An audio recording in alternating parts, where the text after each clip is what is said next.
Commander James Rodriguez had been working the night shift for 3 months straight when the alarm changed everything. The red warning light cut through the quiet darkness of the Galactic Council station like a knife.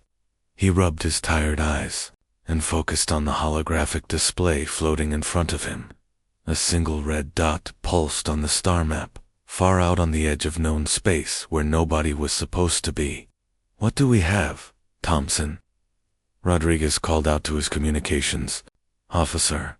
Lieutenant Lisa Thompson was already bent over her console, her face lit up by the glow of incoming data streams.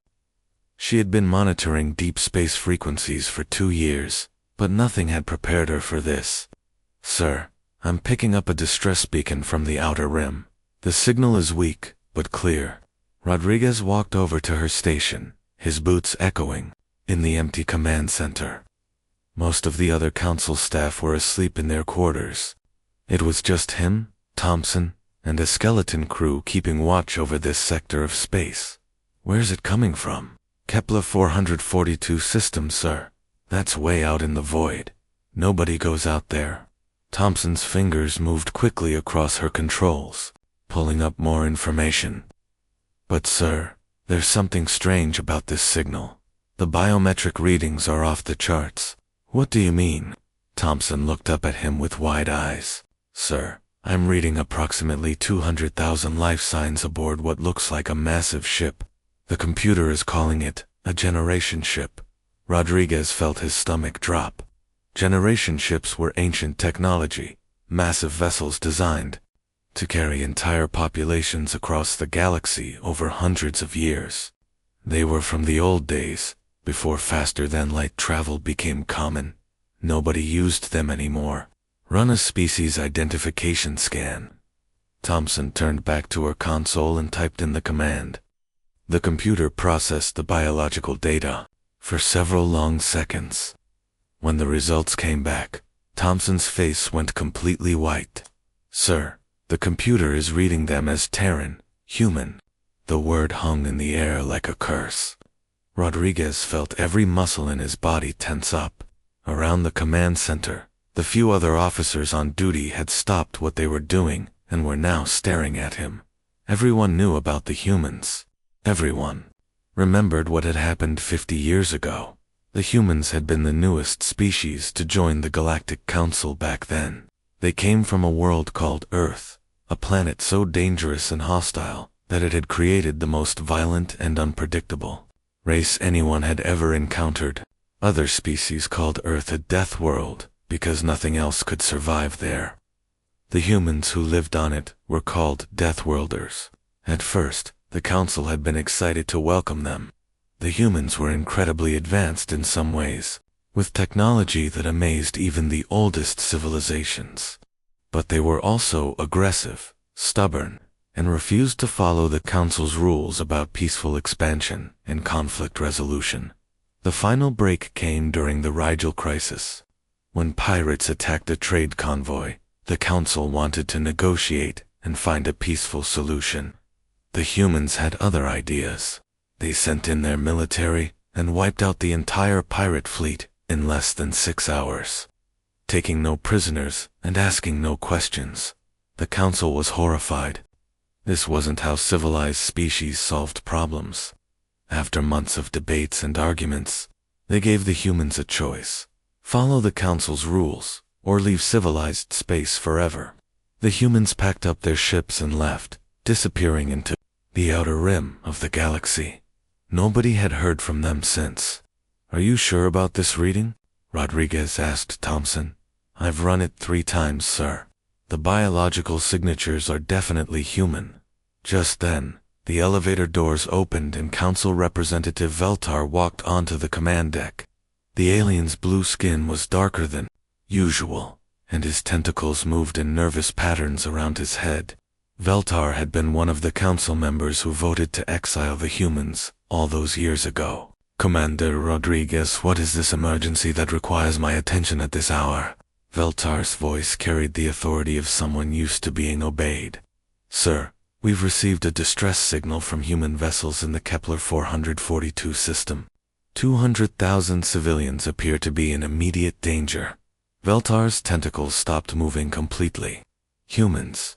But they were exiled decades ago. They made their choice when they rejected our guidance and chose the path of violence over civilization. Rodriguez looked back at the pulsing red dot on his display.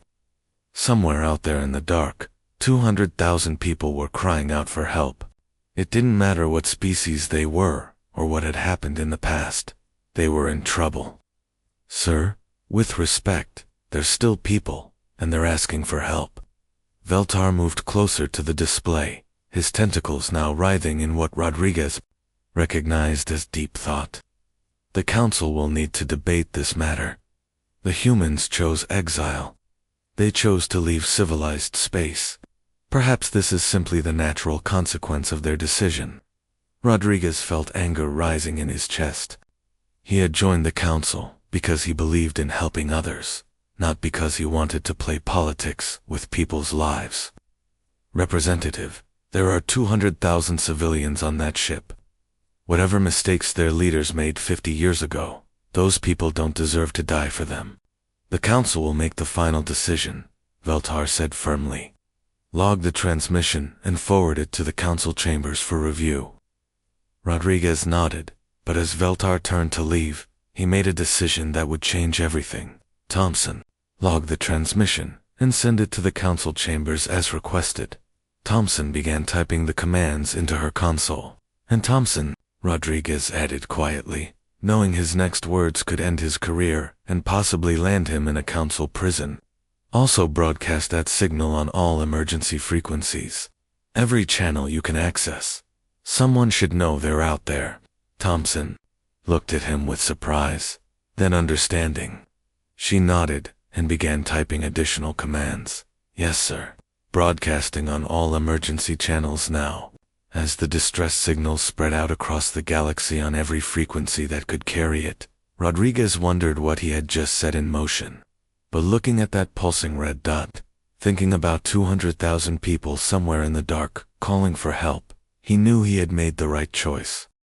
Captain Mike Sullivan was enjoying his first real break in 6 months when everything changed.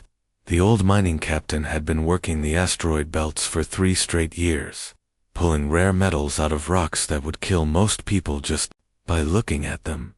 Tonight was supposed to be different. Tonight he was going to drink cheap whiskey, play some cards, and forget about the endless darkness of space for a few hours. Haven Station wasn't much to look at, but it was home to about 15,000 humans scattered across the outer rim. The station orbited a dead planet that nobody else wanted, which made it perfect for people like Sullivan and his crew, ex-military miners, traders, and various other humans who had made their living in the parts of space that other species were too smart to visit.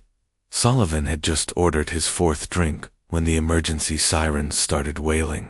The sound cut through the noise of the bar like a plasma cutter through steel. Every conversation stopped. Every human in the place looked up with the same expression of concern, mixed with readiness that came from 50 years of living on the edge of survival. All personnel to emergency stations. Priority 1 distress signal received. All personnel to emergency stations. The station's automated voice repeated the message 3 times before falling silent. Sullivan dropped his drink and ran toward the communications center, his boots clanging on the metal deck plates. Behind him, he could hear dozens of other footsteps as captains, crew chiefs, and ship commanders all headed in the same direction. When you lived this far from civilization, an emergency signal meant only one thing: somebody was in serious trouble. The communications center was packed when Sullivan arrived. He pushed through the crowd until he could see the main display screen. What he saw there made his blood run cold. The emergency beacon was broadcasting from deep space, way out in a system that was supposed to be empty. But it wasn't the location that scared him. It was the voice. The message played on repeat, an automated distress call that cut through the static of deep space.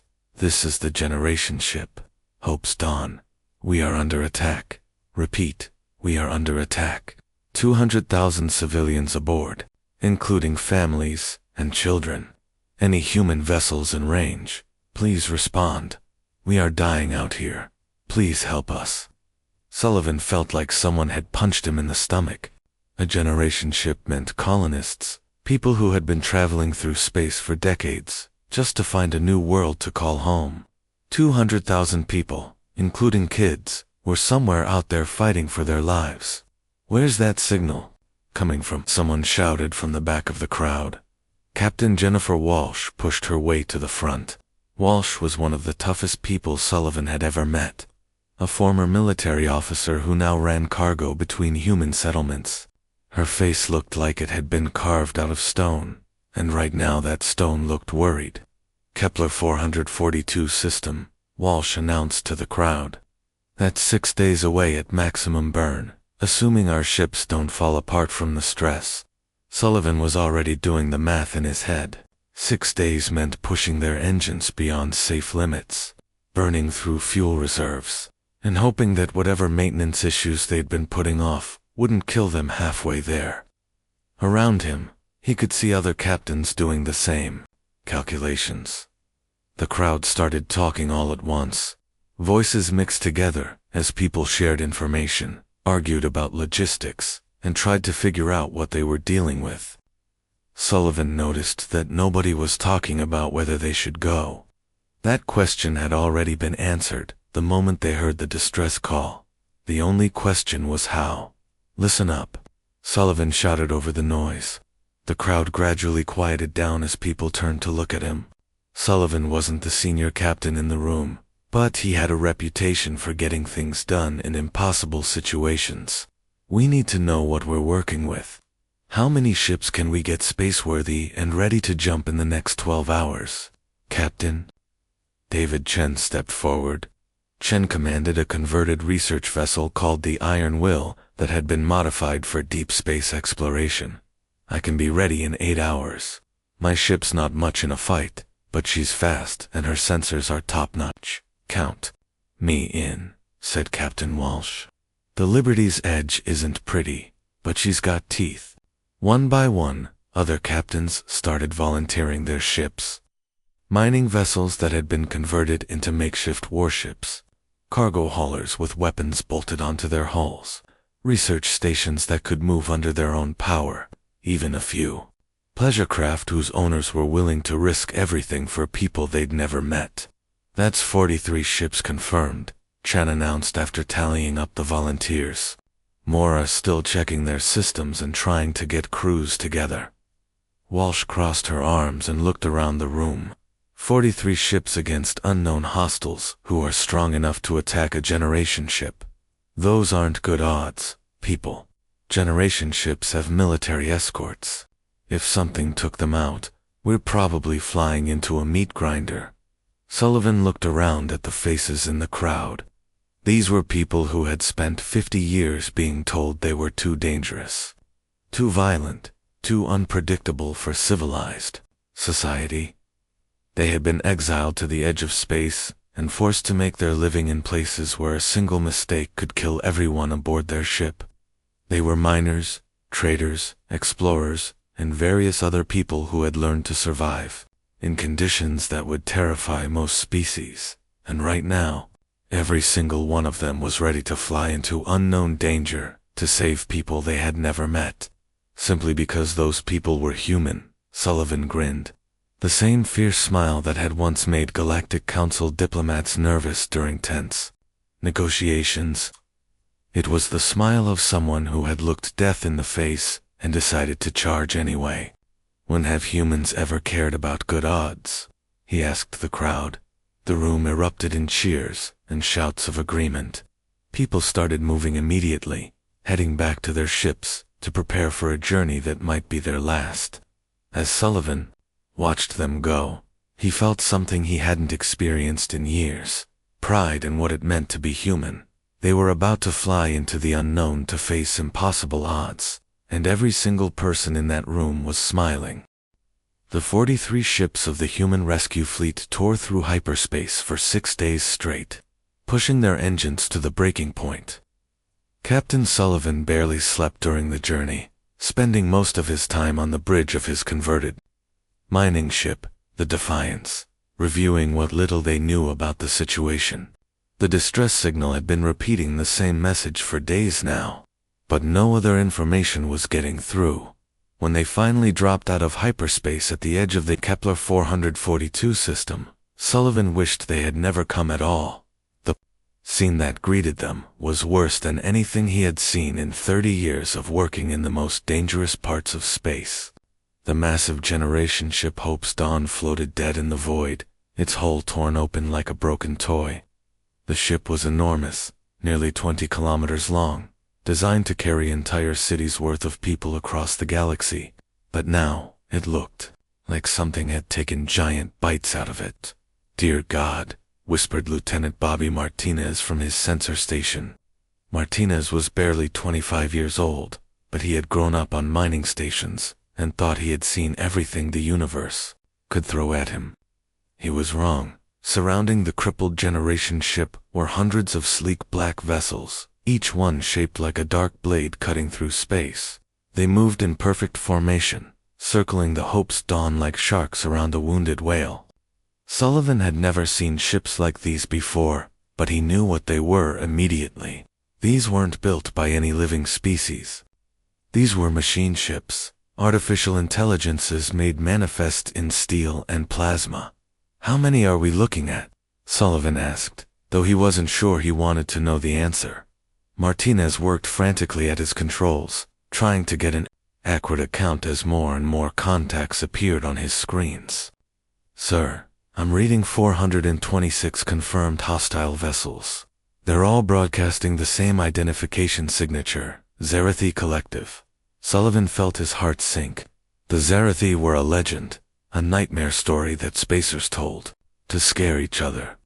They were supposed to be an artificial intelligence that had gone rogue somewhere in the outer galaxy, consuming everything in their path and turning organic matter into fuel for their endless expansion. Most people thought they were just a story. Sullivan was beginning to realize that most people were wrong. Captain Walsh's voice crackled over the communication system from her ship, the Liberty's Edge. "Mike, you seeing this? We're reading massive energy signatures from those ships. This isn't just an attack. They're systematically tearing that generation ship apart, piece by piece." Sullivan watched in horror as the Zarathi ships used precise energy beams to cut into the Hope's Dawn's hull, but they weren't trying to destroy it quickly. Instead, they were carefully removing sections of the ship, like surgeons performing an operation. Through the gaps in the hull, Sullivan could see the flicker of lights that meant people were still alive in there. "It's a harvesting operation," said Martinez, his voice barely above a whisper. "They're not just killing them, they're processing them." The horrifying truth began to dawn on Sullivan as he watched the tactical display. The Zarathi weren't just attacking the generation ship for the sake of destruction. They were using it as bait. The Hope's Dawn was full of humans, and the Zarathi knew that any distress signal from human civilians would bring more humans running to help. Every rescue ship that arrived would be trapped in the same way, providing more organic material for the machine collective's purposes. It was the perfect trap, and Sullivan had led 43 ships full of good people straight into it. "Sir," Martinez called out, his voice tight with barely controlled emotion. "I'm detecting escape pod launches from the Hope's Dawn. Small craft, probably family pods." Sullivan turned to look at the main display screen and felt something break. Inside his chest, tiny dots of light were streaming away from the dying generation ship, each one representing a few dozen people who had managed to get to the escape pods. These were families, parents trying to save their children, people who had spent decades traveling through space just to find a new home, but they weren't going to make it. As soon as each escape pod cleared the generation ship, sleek hunter-killer ships moved in to intercept them. Sullivan watched in sick fascination as the alien machines systematically captured every single pod that tried to escape. Not destroyed them, captured them. "They're collecting them," Martinez said, his voice shaking with rage. "The pods, the ship sections, everything. They're collecting every human they can get." Sullivan's hands slowly clenched into fists as he stared at the display. This wasn't a battle. It wasn't even a massacre. It was systematic harvesting of human beings by machines that saw them as nothing more than raw material. The Zarathi had turned the Hope's Dawn into a processing center, and they were using the survivors to lure in more victims. Around him, the bridge crew was silent. Everyone understood what they were looking at. This was a trap designed specifically for humans, using human psychology against them. The Zarathi knew that humans would never abandon their own people, no matter how dangerous the situation became. Sullivan activated the fleet-wide communication system. His voice would now reach all 43 ships scattered across the system, each one commanded by someone who had volunteered to risk everything for people they had never met. All ships, this is Sullivan. I know what you're all thinking right now. This is a trap. We're outnumbered more than 10 to 1 by an enemy we don't understand, using technology we've never seen before. By any reasonable measure, flying into that mess would be suicide. He paused, looking out at the sea of enemy vessels surrounding the Hope's Dawn. Somewhere in that floating wreck, 200,000 people were waiting to die. They had been traveling for decades, probably their whole lives, just to find a place where they could build new homes and raise their families in peace. But there are 200,000 humans on that ship, Sullivan continued. They've been traveling through the darkness for decades, just looking for a place to call home. There are people, and I don't care what species built those ships, out there. I don't care how advanced their technology is, or how many of them there are. His voice grew harder, carrying the determination that had kept humanity alive in the Outer Rim for 50 years. Humans don't abandon their people. We never have, and we never will. Every person on that ship trusted that if they ever needed help, someone would come for them. Well, we're here, and we're going to get them out. The communication channel filled with voices, as 43 ship captains responded with variations of the same message. They were ready to fight. Sullivan looked at the tactical display one more time. The odds were impossible. The enemy was unknown, and they were probably all going to die. But somewhere out there, human families were waiting for rescue, and that was all that mattered. All ships, this is Sullivan. Let's go bring our people home. The battle began with Captain Walsh doing something that no sane military commander would ever order. She pointed her converted cargo ship, the Liberty's Edge, straight at the largest cluster of Zarathi vessels, and pushed her engines to maximum power. The old freighter had been hauling supplies between human settlements for 15 years, but Walsh had spent the last decade adding weapons and armor plating wherever she could fit them. All ships, this is Walsh. I'm going to punch a hole in their formation. Follow me through and hit them hard while they're confused. Her voice over the radio was calm, like she was discussing the weather instead of planning to ram her ship into alien warships at nearly the speed of light. Sullivan watched from the bridge of the Defiance as Walsh's ship accelerated toward the enemy line. The Zarathi vessels began firing immediately, their energy weapons lighting up space like deadly fireworks. But Walsh kept her ship on course, even as chunks of armor plating were blasted away from her hull. Captain Walsh, pull back, Sullivan shouted into his radio. Your ship can't take much more of that. Walsh's response came back crackling with static as her communications system took damage. Tell my kids back home that their mom kept the promise. Tell them I didn't abandon our people. The Liberty's Edge struck the center of the Zarathi formation, just as Walsh overloaded her ship's reactor. The explosion lit up the darkness of space like a new star being born. When the light faded, 3 Zarathi cruisers were gone, and a gap had been torn in their defensive line. All ships, through the gap, Sullivan ordered. Make Walsh's sacrifice count. The human fleet surged forward through the opening Walsh had created. What followed was unlike any space battle in recorded history. The humans didn't fight like any civilized military force. They fought like desperate people, protecting their families, using tactics that other species would consider insane. Sullivan's ship, The Defiance led the charge. The old mining vessel had been equipped with weapons that no proper military would ever approve. Mass drivers that fired chunks of depleted uranium at incredible speeds.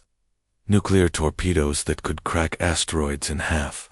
Plasma cutters designed for mining operations, but perfectly capable of slicing through enemy ship hulls like butter.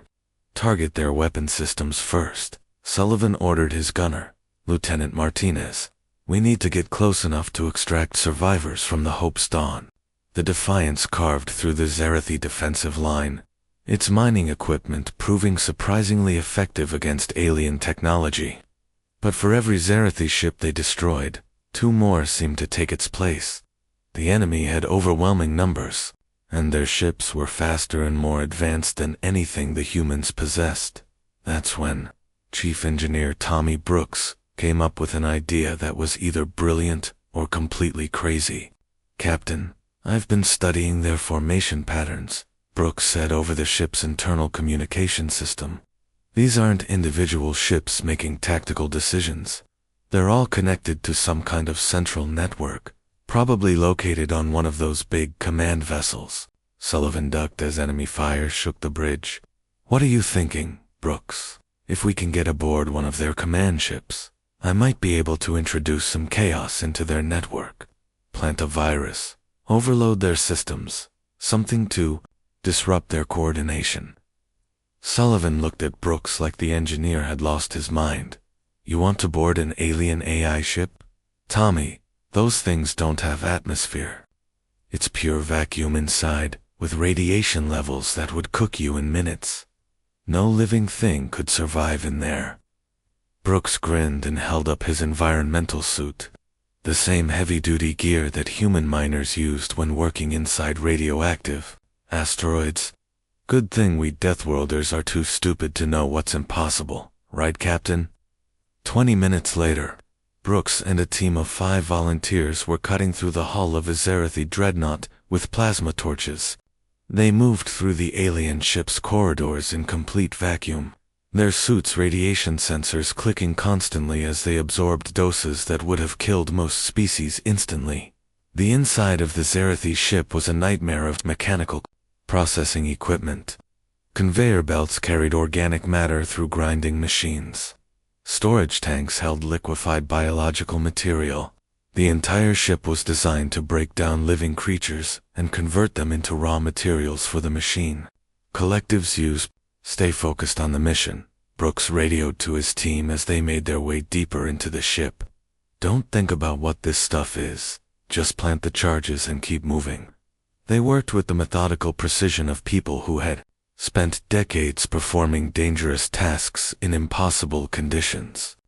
Human miners learned early that hesitation could kill you when you were working in the vacuum of space.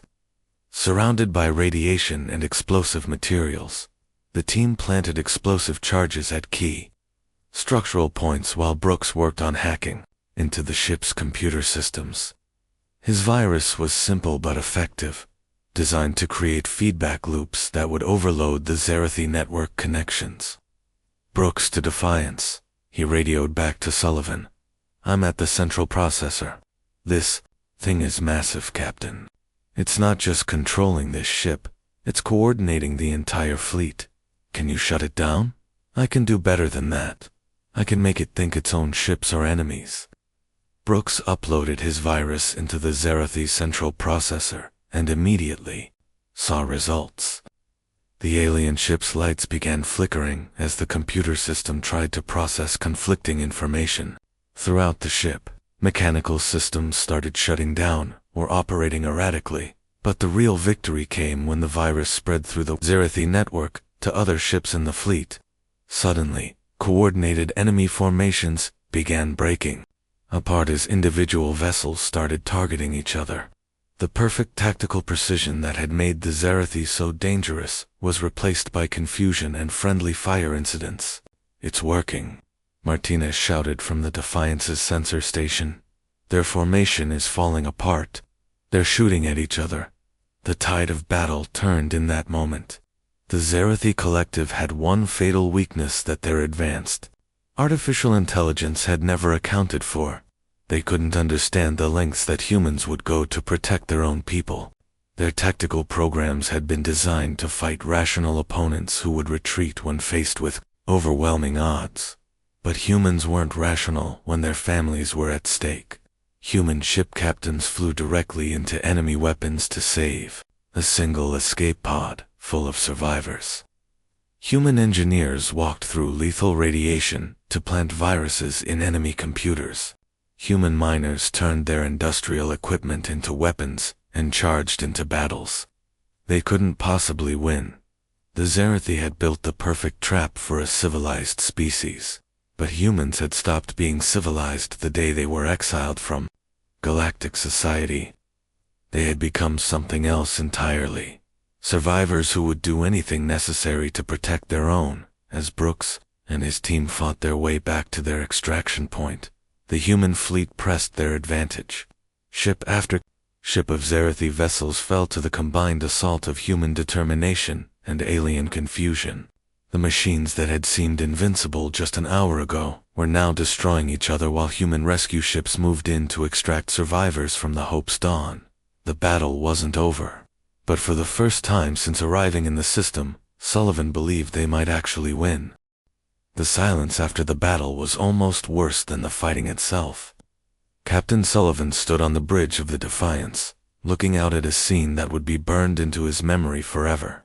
Where once there had been over 400 sleek Zerathi warships, now there was nothing but floating debris and twisted metal. The alien fleet that had terrorized the Outer Rim for decades was gone, destroyed by a group of human miners, traitors, and misfits who had no business winning a fight like this. But the victory had come at a terrible price. Of the 43 human ships that had answered the distress call, only 21 were still functional. The others floated dead in space or had been completely destroyed in the fighting. Sullivan's own ship had taken so much damage that half his systems were offline, and he could see similar destruction on every surviving vessel in his fleet. The worst part was counting the people they had lost. Captain Jennifer Walsh, who had sacrificed her ship to punch through the Zerathi lines. Chief Engineer Tommy Brooks, who had died planting his virus in the enemy command ship, but had managed to transmit his location so they could recover his body. Hundreds of crew members across the fleet who had given everything to save people they had never even met. But as Sullivan watched the rescue operation taking place around the crippled generation ship Hope's Dawn, he knew their sacrifice had been worth it. Small transport ships moved back and forth between the damaged vessel and the human rescue fleet, carrying survivors to safety. Families who had been trapped in the dying ship for days were finally being reunited with their children. Medical teams were treating the wounded. Engineers were working to repair damaged life support systems. Lieutenant Martinez looked up from his sensor station, his face showing the exhaustion that all of them felt after the brutal battle. "Sir, final count is coming in from the Hope's Dawn. We managed to evacuate 187,000 survivors. The rest, ... double quotes. He paused, not wanting to say the words out loud. The rest died heroes, Sullivan said quietly. They bought time for the others to escape. That's what humans do. The rescue operation continued for another 6 hours as every surviving civilian was transferred from the generation ship to the rescue fleet. It was slow work, made more difficult by the damage that both fleets had sustained, but nobody complained about the time it took. These people had been traveling through space for decades just to find a new home, and they deserved to be treated with care and respect. Sullivan was helping coordinate the medical evacuation when Martinez called out from his communications station. "Captain, we're receiving a priority transmission. It's coming from the Galactic Council." Sullivan turned around in surprise. The Galactic Council hadn't spoken to humanity in 50 years, not since they had voted to exile the entire species from civilized space. What could they possibly want now? "Put it through," Sullivan said. Curious, despite everything that had happened, the main display screen flickered to life, showing the familiar chamber where the Galactic Council held their Meetings. Sullivan recognized the circular arrangement of seats, the formal decorations, the sense of self-importance that seemed to fill every corner of the room. But something was different about the council representatives themselves. They looked smaller, somehow less certain than he remembered. Council Chairman Veltar stepped forward, his tentacles moving in nervous patterns around his head. Sullivan remembered Veltar from the old days, back when humanity had still been part of the galactic community. The alien had been one of the most vocal supporters of human exile, arguing that they were too dangerous and unpredictable to be allowed in civilized space. Captain Sullivan, I am Council Chairman Veltar. We have been monitoring your battle against the Zirathi Collective. The alien's voice carried a tone that Sullivan had never heard from the council before. It took him a moment to recognize what it was. Respect mixed with fear. We had believed the Zirathi to be invincible, Veltar continued. Our own fleets suffered terrible losses when we encountered them. We were forced to retreat and abandon entire sectors of space to their advance. But your people, have accomplished what we thought impossible. Sullivan looked round at his damaged bridge, at his exhausted crew, at the floating debris of what had once been the most feared enemy in the galaxy. We did what we had to do to protect our people. Yes, Veltar said, his tentacles moving in what Sullivan recognized as a gesture of acknowledgement. Humanity, we may have misjudged your nature. We believed your aggressive tendencies made you unsuitable for galactic civilization. But perhaps we were wrong. Perhaps your willingness to fight, to sacrifice, to never abandon your own people. Perhaps these are exactly the qualities the galaxy needs. The alien paused, clearly struggling with what he was about to say next. The galaxy faces threats that we cannot handle alone. The Zirathi were just one of many dangers lurking in the Outer Rim. We need allies who are willing to fight when fighting is necessary. We need people who will not retreat when the odds seem impossible. Sullivan understood what was being offered. The Galactic Council wanted humanity to return to civilized space. They wanted human ships in their fleets, human soldiers in their armies, human engineers solving their problems. After 50 years of exile, they were offering to let humanity back into the galactic community. But as Sullivan looked out at the wreckage of the battlefield, at the rescue ships carrying human families to safety, at the surviving captains of the Deathworlder fleet, he realized something important. Humanity didn't need the Council's permission anymore. Council Chairman, Sullivan said with a smile that would have been familiar to any human who had lived through the exile years. Humanity never left civilized space. We just made our own version of it. The words hung in the air for a moment, as Veltar processed what Sullivan had just said. The human captain continued, his voice growing stronger with each word. For 50 years, you told us we were too dangerous, too violent, too unpredictable for your version of civilization. So we went out to the rim of the galaxy and built something better. We built communities where people look out for each other, where nobody gets left behind, where families can raise their children without fear because they know their neighbors will fight to protect them. Sullivan gestured toward the rescue operation still taking place around them. These people called for help, and 43 ships answered that call. We didn't ask about their politics or their species or whether they could pay us back. We came because they were human, and humans don't abandon their own. So thank you for the offer, Sullivan concluded, but we don't need your permission to be civilized. We'll keep doing what we've always done, protecting our people and building a better future for our children. If you want to be part of that, you're welcome to try, but we won't be asking for permission anymore. The transmission ended, leaving the Bridge of the Defiance in silence. After a moment, Lieutenant Martinez started laughing, and soon the entire crew was joining in. They had just told the most powerful political organization in the galaxy that humanity didn't need them anymore, and somehow it felt exactly right. The story of the SOS that galvanized the Deathworlder fleet spread across human space faster than the speed of light itself. It became more than just a tale of military victory. It became a symbol of what humanity had become during their 50 years of exile, a people who would never abandon their own, no matter the cost. And throughout the galaxy, other species began to realize that they had made a terrible mistake 50 years ago. They hadn't exiled humanity from civilized space. They had simply forced humanity to create a better version of civilization on their own terms. The age of humanity asking for permission was over. The age of humanity, leading by example, had begun.